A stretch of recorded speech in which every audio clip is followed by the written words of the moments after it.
अभिनंदन श्रोतागण, आइए आज सुनते हैं कहानी मुंशी प्रेमचंद जी के द्वारा लिखी हुई आंसुओं की होली।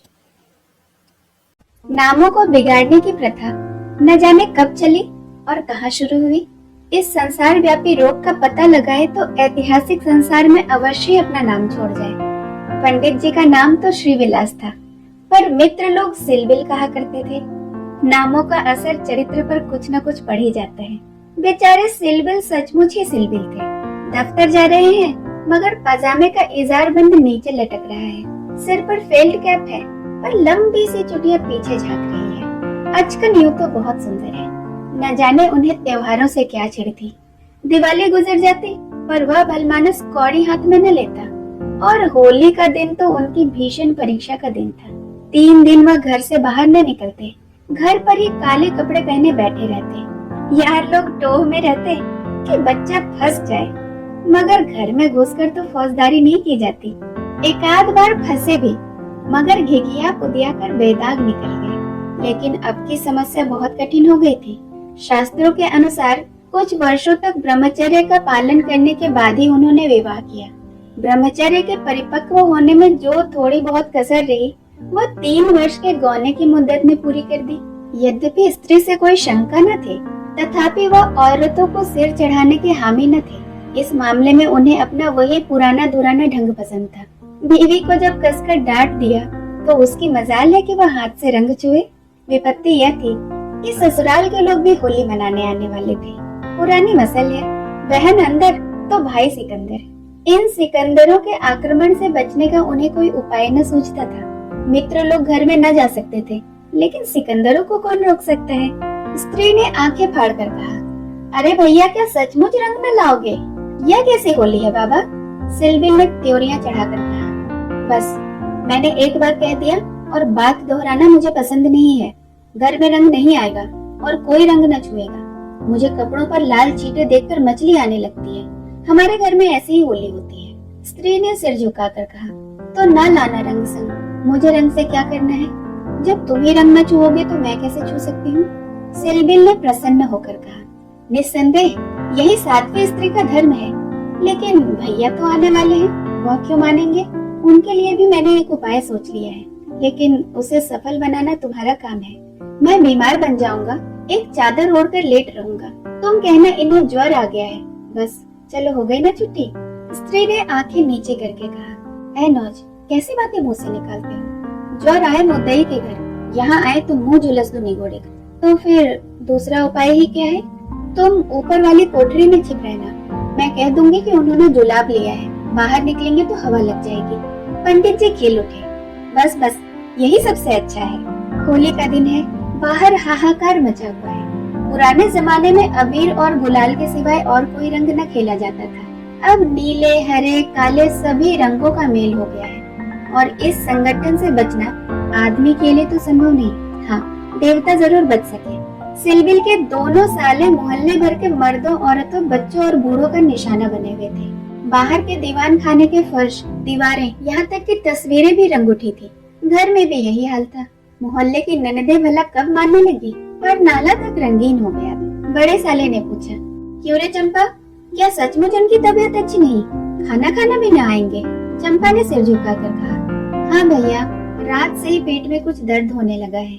डॉक्टर ने हवा में निकलने को मना कर दिया है। जरा देर में छोटे साले ने कहा, क्यों जीजी, भाई साहब नीचे नहीं आएंगे?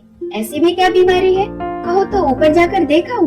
चंपा ने उसका हाथ पकड़कर कहा, नहीं नहीं, ऊपर मत जाइयो, वो रंग वंग न खेलेंगे।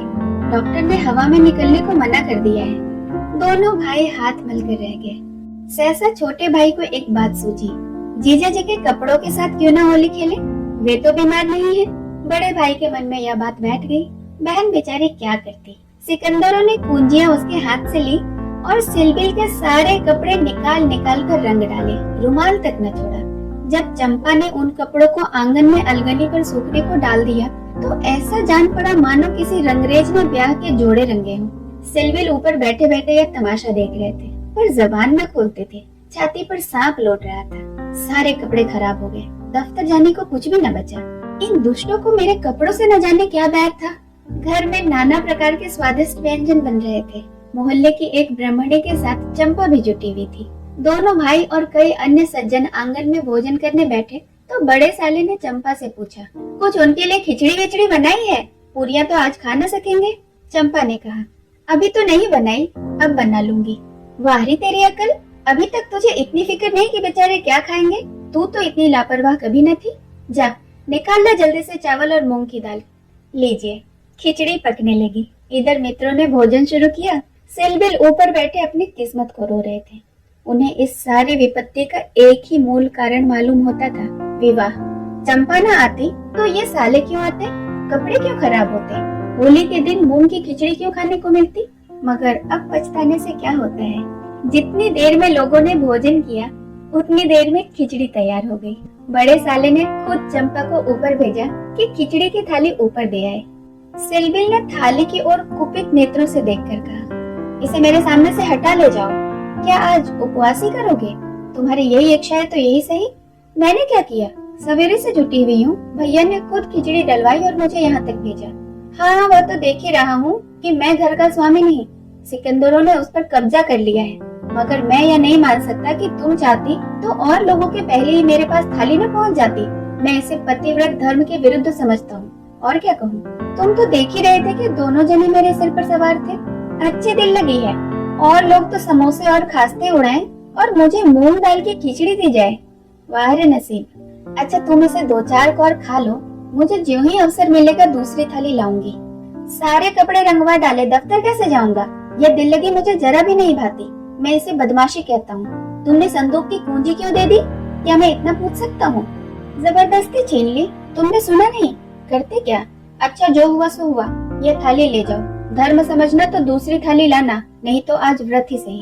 एकाएक पैरों की आहट पाकर सिलबिल ने सामने देखा तो दोनों साले आ रहे हैं। उन्हें देखते ही बेचारे ने मुंह बना लिया और चादर से सिर ढक लिया और फिर कराहने लगे। बड़े साले ने कहा, कैसी तबीयत है? थोड़ी सी खिचड़ी खा लीजिए। सिलबिल ने मुंह बनाकर कहा, अभी तो कुछ भी खाने की इच्छा नहीं। नहीं नहीं, उपवास करना तो हानिकारक होगा, खिचड़ी खा लीजिए। बेचारे सिलबिल ने मन में दोनों शैतानों को खूब कोसा और विष की भांति खिचड़ी कंठ के नीचे उतारी। आज होली के दिन खिचड़ी ही भाग्य में लिखी थी। जब तक सारी खिचड़ी समाप्त न हो गई, दोनों वहां डटे रहे, मानो जेल के अधिकारी किसी अनशन व्रतधारी कैदी को भोजन करा रहे हो। बेचारे को ठूस ठूस कर खिचड़ी खानी पड़ी। पकवानों के लिए गुंजाइश ही न रही। 10 बजे रात को चंपा उत्तम पदार्थों का थाल लिए पतिदेव के पास पहुंची। महाशय मन ही मन झुंझला रहे थे। भाइयों के सामने मेरी परवाह ही कौन करता है?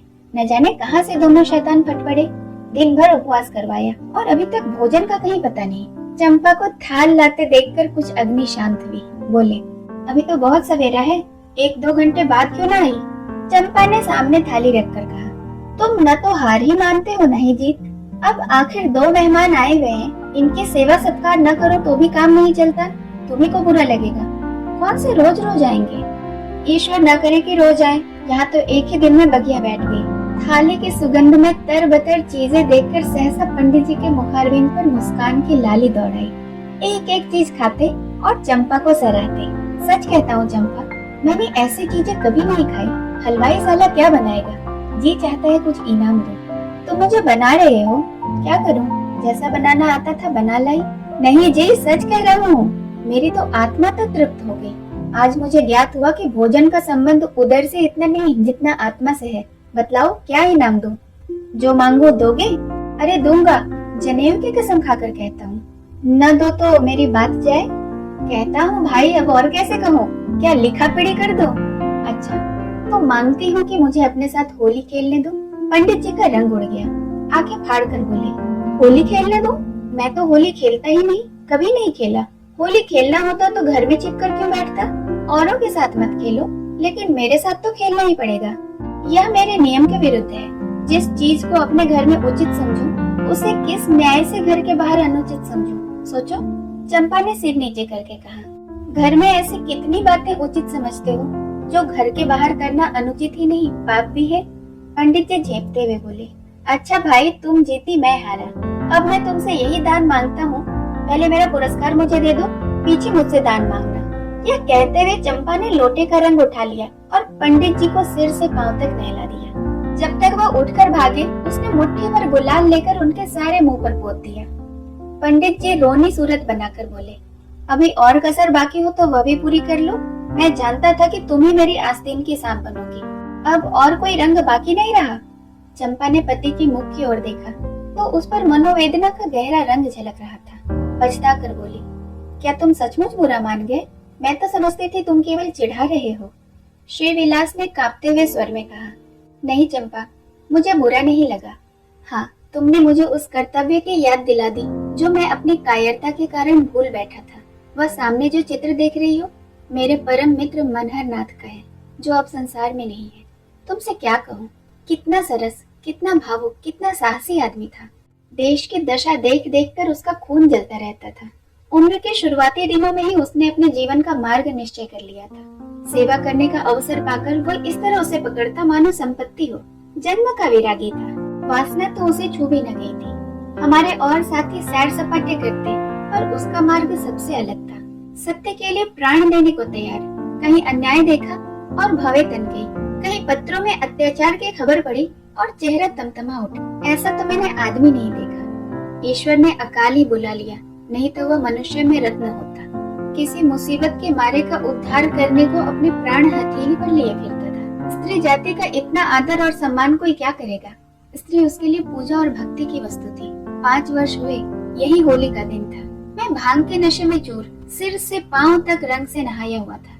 उसे गाना सुनने के लिए बुलाने गया तो देखा कि वह कपड़े पहनकर कहीं जाने को तैयार है। पूछा, कहाँ जा रहे हो? उसने मेरा हाथ पकड़कर कहा, तुम अच्छे वक्त पर आ गए, नहीं तो मुझे जाना पड़ता। एक अनाथ बुढ़िया मर गई है, उसे कोई कंधा देने वाला नहीं मिलता। कोई किसी मित्र से मिलने गया हुआ है, कोई नशे में चूर पड़ा है, कोई मित्रों की दावत कर रहा है तो कोई महफिल सजाए बैठा है, कोई लाश को उठाने वाला नहीं है।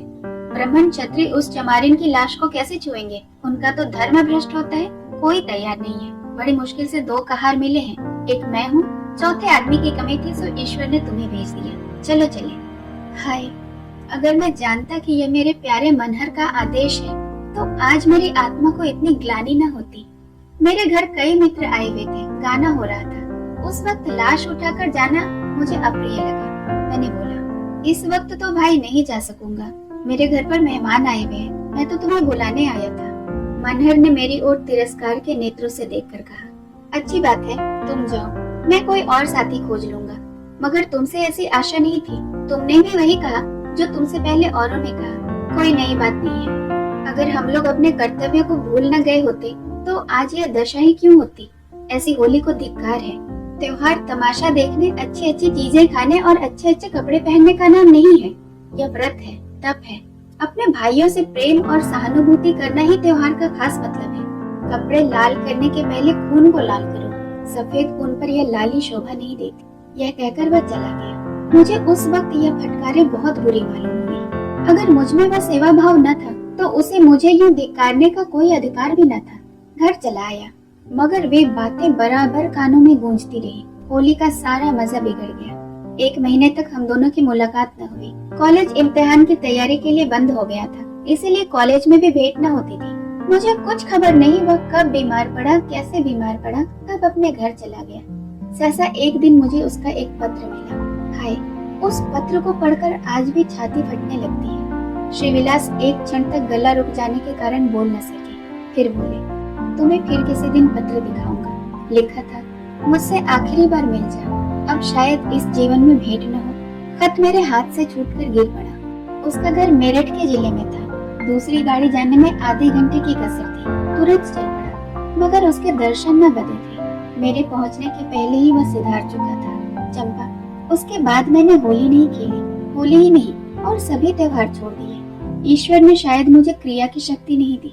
अब बहुत चाहता हूँ कि कोई मुझसे सेवा का काम ले।